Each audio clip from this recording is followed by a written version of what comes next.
បរិយាកាសស្ងប់ស្ងាត់ល្អទេសភាពធម្មជាតិខៀវខ្ចីស្រស់ត្រកាលហើយផ្លូវក៏ស្រួលធ្វើដំណើរទៅក៏មានលក់ជាម្ហូបអាហារសម្រន់ឆ្ងាញ់ៗនិងមានតម្លៃសមរម្យផងដែរប៉ុន្តែតតទៅនេះចំថ្ងៃមេឃភ្លៀងបងប្អូនអើយអញ្ចឹងហើយធ្វើឲ្យទឹកនេះមើលទៅវារៀងល្អបន្តិចប៉ុន្តែមិនអីទេខ្យល់បរិយាកាសស្រស់ស្រាយយើងក៏អាចឈៀលជាមួយនឹងធម្មជាតិនៅចិត្តនឹងបានដែរបាទអញ្ចឹងមុននឹងយើងទៅដល់ទីតាំងរមណីយដ្ឋានកំសាន្តមួយកន្លែងហ្នឹងយើងចូលទិញអីញ៉ាំតាមផ្លូវសិនមានដូចជាសាច់អាំងកាឡានដែលមានបងប្អូនប្រជាពលរដ្ឋក៏លក់តាមផ្លូវហ្នឹងតែម្ដងហើយបន្ទាប់ពីយើងទិញហើយក៏បន្តដំណើរតាមផ្លូវលេខ57មកដល់ភូមិគីឡូ38បងប្អូននឹងឃើញស្ពានមួយអញ្ចឹងហើយហួសស្ពាននឹងតិចបងប្អូននឹងឃើញមានផ្លាកគេដាក់ថារមណីយដ្ឋានស្ទឹងរឹមបងប្អូនបត់ចូលតាមនឹងមកហើយក៏បន្តធ្វើដំណើរតាមផ្លូវដីនឹងរហូតមកដល់ភូមិគេមួយមានផ្លូវបត់បងប្អូនធ្វើការបត់ស្ដាំហើយខ្ញុំឈប់ទិញបុកល្ហុងដែលនៅជិតនឹងរមណីយដ្ឋាននឹងដែរដើម្បីយកទៅញ៉ាំនៅកន្លែងនោះតែម្ដងហើយសម្រាប់ទិដ្ឋភាពដែលយើងធ្វើដំណើរចូលមកកាន់រមណីយដ្ឋានស្ទឹងរឹមនឹងគឺពិតជាស្រស់ស្អាតមែនទែនបងប្អូនទាំងអស់គ្នានិយាយរួមទៅគឺតាមផ្លូវហ្នឹងគឺពោពេញទៅដោយធម្មជាតិរុក្ខជាតិពណ៌បៃតងតែម្ដងតែបងប្អូនគាត់ជិះចូលមកហ្នឹងគឺអារម្មណ៍ស្រស់ស្រាយបាត់ទៅហើយ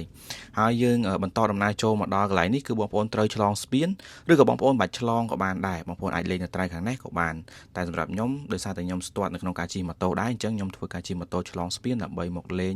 នៅត្រៃខាងនេះដែលវាមានទេសភាពរាងស្អាតជាងបន្តិចហើយសម្រាប់នៅទីនោះបងប្អូនបាច់ភ័យថាស្ងាត់ឬក៏អីទេគឺមានបងប្អូនប្រជាពលរដ្ឋដែលគាត់ធ្វើដំណើរឆ្លងកាត់នឹងទៅមក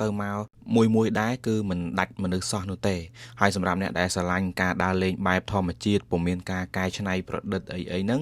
និយាយរួមទៅគឺរបៀបថាធម្មជាតិមកមិនគឺមានអញ្ចឹងណាបងប្អូនអាចមកលេងកន្លែងនេះបានហើយសម្រាប់ទីតាំងកំសាន្តអារម្មណ៍មួយនេះគឺខ្ញុំទៅលេងច្រើនដងហើយបងប្អូនប៉ុន្តែនៅតែមានអារម្មណ៍ថាទៅហើយចង់ទៅទៀតដោយសារតែវានិយាយរួមទៅស្ងប់ស្ងាត់ល្អមានទេសភាពស្រស់ស្អាតមានទឹករាក់ដែលយើងស្រួលលេងហើយក៏មានកន្លែងដែលយើងស្រួលអង្គុយញ៉ាំអីបានផងដែរបងប្អូនដាក់តុដាក់កាទេលអីទៅអង្គុយញ៉ាំដោយខ្លួនឯងទៅគឺអត់មានគេជួលអីទេហើយមេត្រជាក់ខ្យល់បរិយាកាសបក់មករវិចទៀតយើងញ៉ាំជាមួយនឹង gas bird snow កាន់តែឈៀលតែម្ដងបងប្អូនទាំងអស់គ្នាហើយពួកខ្ញុំអង្គុយញ៉ាំអីមកសន្ទុះហើយក៏បានដើរលេងតាមកន្លែងចិត្តហ្នឹងណាហើយដូចជាធម្មតាបើសិនជាខែ